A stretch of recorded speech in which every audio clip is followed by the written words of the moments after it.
Dan inilah yang saya harapkan Anda semuanya dalam festival ini saling terus berbagi ide, berbagi ilmu, dan tidak segan untuk terus saling memberi.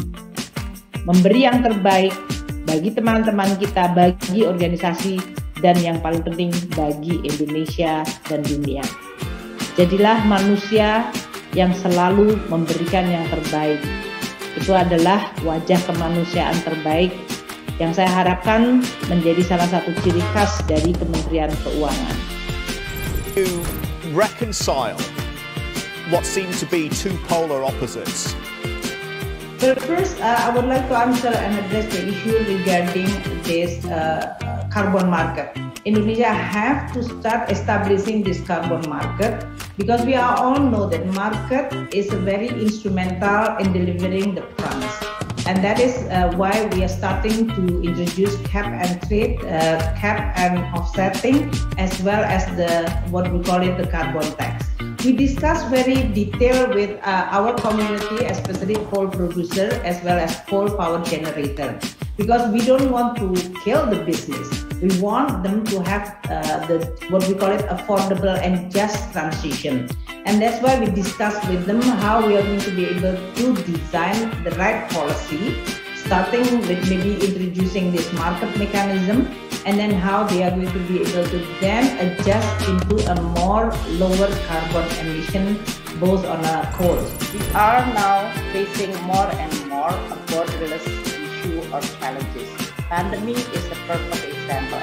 Climate change is another perfect challenge. And this kind of issue cannot be addressed by one country alone.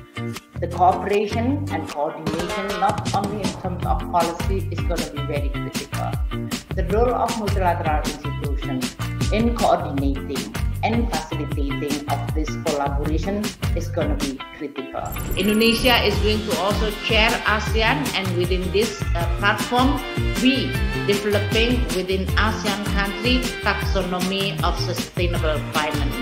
This is our effort in order for us to be able to promote sustainable finance in the region by focusing on 4 pillars or aspects, that is policy, coordination, awareness, and education, including also examining the demand and supply side. Ini menggambarkan bahwa keuangan negara sangat fleksibel di dalam merespon tantangan COVID yang memang terus berubah dan sangat dinamis. Program untuk penanganan COVID di bidang kesehatan juga melonjak sangat tinggi. Yang kalau tahun sebelumnya di bawah 60 triliun, pada tahun ini bidang kesehatan akan mencapai lebih dari 214 triliun dan sampai dengan hari ini realisasinya telah mencapai 115,84 triliun.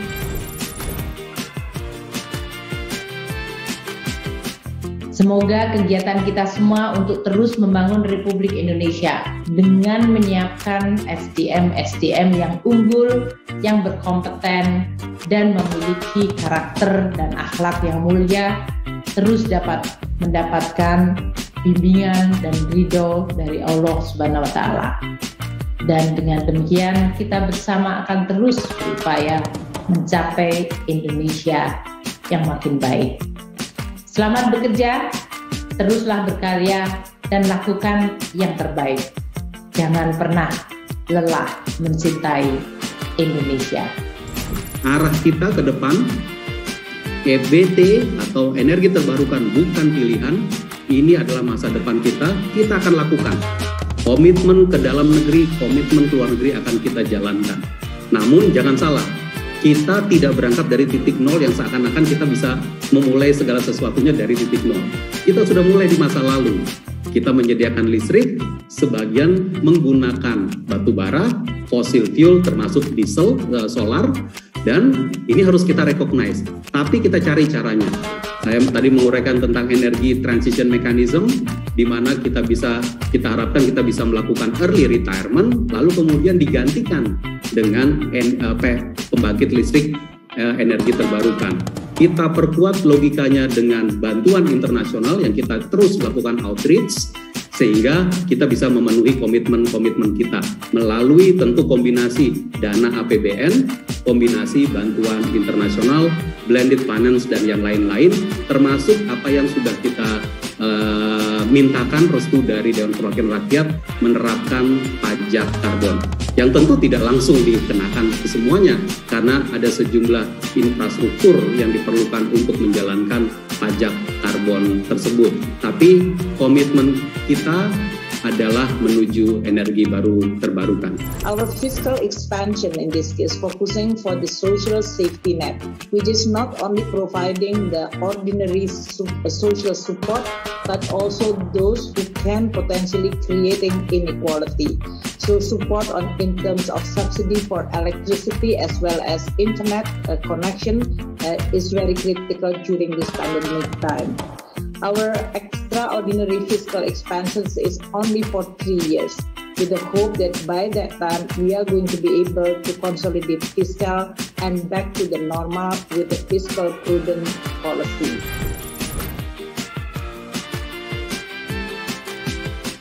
Sekali lagi selamat berjuang, selamat bertarung, selamat berkompetisi secara sehat. Tunjukkan jiwa pemenang kalian, semangat, tidak pernah memiliki apa yang disebut rasa minder. Terakhir, tentu saya ingin mengingatkan kita semua betapa pentingnya nota kesepahaman ini yang tidak saja diharapkan akan memperlancar kerjasama antara Kementerian Keuangan dengan PPATK, namun akan juga diharapkan menjadi poin yang sangat penting di dalam mendukung keanggotaan Indonesia di dalam organisasi FATF. Sekali lagi terima kasih kepada seluruh jajaran di PPATK dan Kementerian Keuangan. Saya berharap insya Allah nota kesepahaman ini akan memberikan manfaat yang besar bagi seluruh bangsa Indonesia.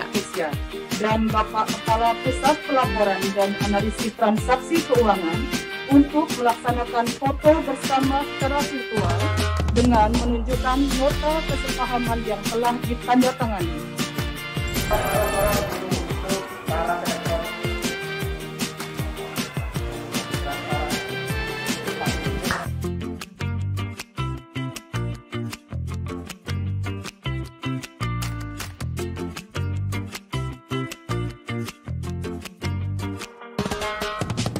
Saya berharap dengan adanya buku ini akan menjadi tempat yang baik untuk kita terus memiliki kemampuan belajar, tapi juga yang paling penting menurut saya sikap ya, yaitu kita humility, kita punya kerendahan hati untuk terus belajar. Many different other seminars and discussions in the Lambung Mangkurat University can further elaborate, can further discuss those items one by one. We are in the very beginning of many different reforms, and we are not stopping our reforms just because of the pandemic. We are continue with the reform despite the pandemic and also during the endemic period. This is of course altogether is our contribution in order to improve the welfare of Indonesian population, and also our contribution to the humanity of the world, because we understand Indonesia is an integrated part of the whole world, and we are going to contribute and doing to make sure the best that we can to improve the welfare of Indonesian people.